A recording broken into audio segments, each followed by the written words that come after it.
करनी सेना के अध्यक्ष सुखदेव सिंह गोगामेडी, जिसकी हत्या बीते कुछ दिन पहले हुई थी। अब ये तो जांच का विषय है कि किसने ये हत्या करवाई और क्यों करवाई है।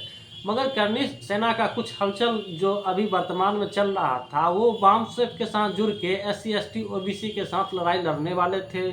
अब जो DNA रिपोर्ट 2019 में final DNA report Rakhi Garhi का आया है, तो उसमें करनी सेना के अध्यक्ष को ये पता चला कि जो क्षत्रिय समाज है, जिसे राजपूत कहते हैं और कुछ और अन्य जाति भी इसमें शामिल है, वो ये लोग तो उनका DNA और SC ST OBC का DNA, मतलब क्षत्रिय समाज का DNA और SC ST OBC का DNA एक मिलता है।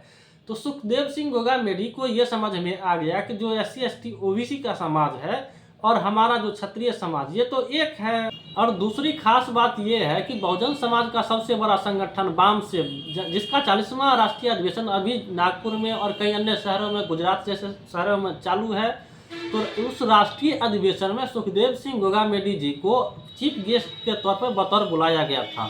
और ये बात कुछ लोगों को शायद पसंद नहीं आई। अगर क्षत्रिय समाज वामसेफ के साथ आ जाता है तो इसमें बहुत बड़ा नुकसान किसी एक वर्ग को होने वाला था, जो 3.5% वर्ग को होने वाला था। सुखदेव सिंह गोगामेडी वामसेफ के राष्ट्रीय अधिवेशन में शामिल होते उससे पहले उसकी हत्या कर दी गई है। अब हत्यारों को तो पकड़ लिया गया है और जांच हो रही है। नेशनल मीडिया तो कुछ और दिखा रही है, प्रिंट मीडिया कुछ और दिखा रही है, और बहुजन समाज अपने नजरिया से सोच रहा है कि इसमें क्या रहस्य है, क्या राज है। पर वामसेफ ने बहुत बड़ा ऐलान किया है। सुखदेव सिंह गोगामेडी जिसकी हत्या हुई है, उनका जो 40वां राष्ट्रीय अधिवेशन है, वो अमर शहीद सुखदेव सिंह गोगामेडी जी के नाम पर समर्पित कर दिया गया है। और बहुजन समाज के लोग एकजुट हो रहे हैं और क्षत्रिय समाज के लोग वामसेफ के मंच पे आकर के अपनी आवाज़ रख रहे हैं और अमर शहीद सुखदेव सिंह गोगामेडी जी की आवाज़ उठा रहे हैं। और क्षत्रिय समाज का भी आवाज़ उठाया जा रहा है। क्षत्रिय समाज जागरूक हो रहे हैं, ये अच्छी बात है, उनको समझ में आ रहा है। और वो लोग, और सुखदेव सिंह गोगामेडी जी को ये बात भी समझ में आ रही थी, तो वो क्षत्रिय मूल निवासी संघ उनके साथ मिलकर के अपना काम कर रहे थे, अपना प्रचार प्रसार कर रहे थे और क्षत्रिय समाज को जागरूक कर रहे थे। कुछ लोगों को ये समझ में आ गया कि ये तो बहुत खतरनाक है, अगर क्षत्रिय समाज घिसक जाता है तो ये जो वर्ण व्यवस्था है वो ढह जाएगी, इसका कोई वैल्यू नहीं रहेगा, वर्ण व्यवस्था एकदम धराम से नीचे गिर जाएगी, फिर जाति व्यवस्था भी टूट जाएगी।